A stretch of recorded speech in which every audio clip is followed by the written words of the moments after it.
The man rolled down the car window and reached his hand out, wanting to know how deep he was buried. However, as soon as he extended his hand, the soil kept flowing into the car. The man had no choice but to close the window while enduring the damp soil. Fortunately, everything seemed fine, but just as he sat back, the car's sunroof shattered. He quickly supported it with his left hand and tried to stop the breakage with tape, but it was to no avail. Left with no other option, the man grabbed the steering wheel lock and placed it in the center of the sunroof, finally preventing it from shattering further.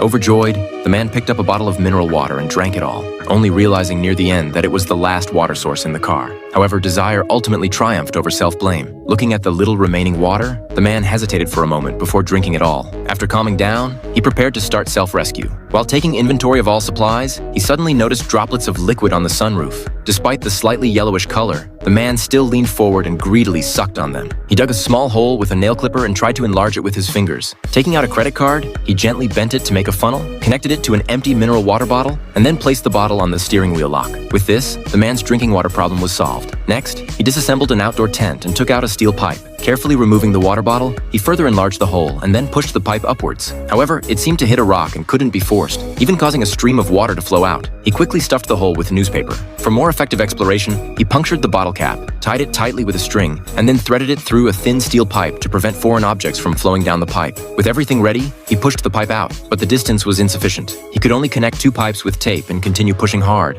As the distance increased, the friction became greater. Even using all his strength, he could only move a dozen centimeters. In desperation, he took out a jack, which saved him a lot of effort. But the jack had reached its limit. Left with no choice, he had to personally intervene again. He took a blanket, placed it on his back, and then pushed hard, finally succeeding in pushing it up. He looked along the pipe, but it was still pitch black, so he straightened a clothes hanger wire and poked it upward. A click was heard, as if a miracle had really happened. The man took a deep breath and prayed incessantly. Sure enough, looking along the pipe, there was a glimmer of sunlight. The man was overjoyed. He attached a straw and greedily took a few breaths of fresh air, then began shouting for help loudly. However, after shouting for a long time, there was no response. So he cut the rope with a nail clipper, took out newspaper and matches, and while shouting, burned the iron pipe after lighting the newspaper.